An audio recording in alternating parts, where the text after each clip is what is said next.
L'information économique de votre région, c'est sur Eco & Co. Avec cette première information, c'est un spécialiste de la décoration haut de gamme en pâtisserie, l'entreprise Cerdelier. Elle est en plein essor, installée à Hénin-Beaumont. Elle avait ouvert une première boutique à l'Homme, près de Lille, il y a 4 ans. Elle va maintenant ouvrir de nombreuses autres boutiques et en dehors de notre région. Et cette entreprise qui va signer une progression de 30% de son chiffre d'affaires cette année sera la une de WEO à partir du 30 octobre. Elle va parrainer une émission à vos marques pré-pâtissées pour désigner le meilleur pâtissier de notre région.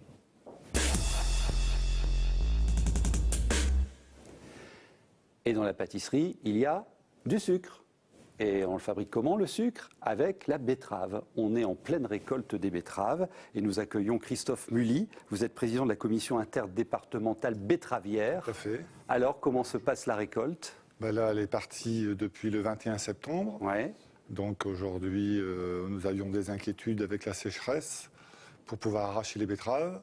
Bon, là, la pluie de ce week-end fait qu'on est un peu sauvé. Ouais. Les industriels sont rassurés et on va pouvoir fournir donc l'usine du 21 septembre ou à peu près 15 janvier. Approvisionner les 4 usines du Pas-de-Calais. Alors, 4 usines dans le Nord-Pas-de-Calais. On va y revenir après. Mais regardez ces 2 chiffres pour voir l'importance de la filière betteravière dans notre région.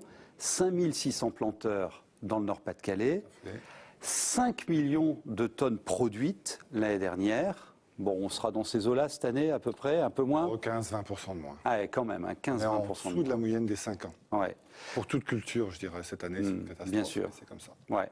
Alors, cette filière-là est importante dans notre région parce qu'on plante, on cultive, on récolte et on transforme aussi dans notre région. Vous pouvez nous la décrire, cette filière ? C'est-à-dire que, comme vous disiez, il y a 5600 planteurs, c'est pratiquement un agriculteur sur 2 qui cultive la betterave. C'est très important pour les éleveurs puisque la betterave, on la transforme, on la râpe, etc. On extrait le sucre. De là sort un déchet, si on peut appeler ça un déchet, et qui sert, on appelle ça la pulpe. C'est une ressource, parce qu'elle sert à nourrir. Tout à fait. Et c'est très utile pour les éleveurs. C'est quand même, après le maïs, c'est la base principale. D'accord. Alors, soit elle est déshydratée, et donc elle est vendue en pulpe sèche, soit elle est pressée, on appelle ça la pulpe surpressée, et elle est mangée comme ça par les bêtes, par les bovins. Donc tout est bon dans la betterave? Ah, tout à fait. Tout est bon. Tout à fait. D'ailleurs, aujourd'hui, on en extrait même. Les betteraves sont récoltées en ce moment, elles sont lavées, donc on en sort malheureusement de la terre. Et cette terre-là est même remise dans les champs, puisque aujourd'hui on ne peut plus faire de bassin comme on faisait autrefois. D'accord. Et donc même les cailloux, tout est utilisé. Alors la betterave, ça remonte à loin. Je crois que c'était un décret impérial de 1811. Tout à fait. Et l'autre source de production de sucre, c'est la canne à sucre. Donc comment gagnerez-vous la bataille, s'il y a une bataille? Ça fait 200 ans qu'on se bat. Ouais. Parce que, comme vous le disiez, Napoléon avec le blocus en Angleterre, nous avions du sucre depuis des milliers d'années qui venait des Antilles et des Indes.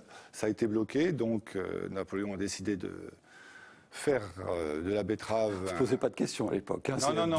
Je ferme les portes et je fais moi-même. Voilà. Tout à fait. Il avait obligé d'ailleurs les agriculteurs à faire de la betterave.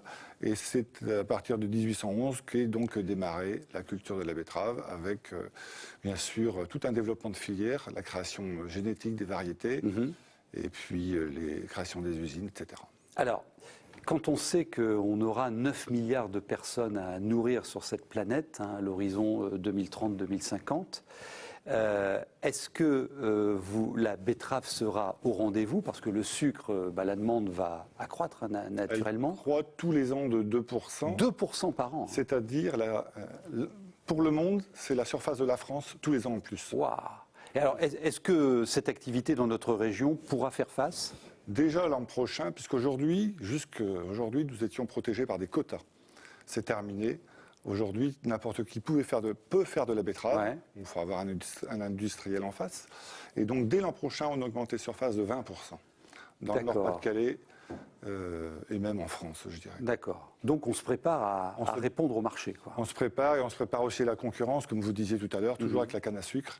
Et aujourd'hui, on a des outils assez performants pour pouvoir lutter contre la canne à sucre qui est les récolter sur 200-220 jours et qui est implantée pour 4-5 ans. Alors que nous sommes obligés de la ressemer tous les ans. Et nous travaillons, les usines travaillent aujourd'hui 100 jours et on va passer à 120-130 jours. D'accord. Donc on élargit le temps de transformation, on élargit également la capacité de production et puis certainement aussi la performance des sites industriels. Hein. C'est déjà tout l'enjeu depuis 4-5 ans en consommation d'énergie, parce que ce qu'on a comme gros problème vis-à-vis de la canne à sucre, c'est que dans la canne à sucre, c'est la bagasse qui sert d'énergie, tandis que dans la betterave, c'est soit le gaz, soit le charbon, soit les fioul pour la transformer. Eh bien, vive la betterave. Et je vous rappelle, rendez-vous avec les rendez-vous de l'agriculture que vous aurez dans la voie annonce du dimanche 6 novembre. Merci à vous.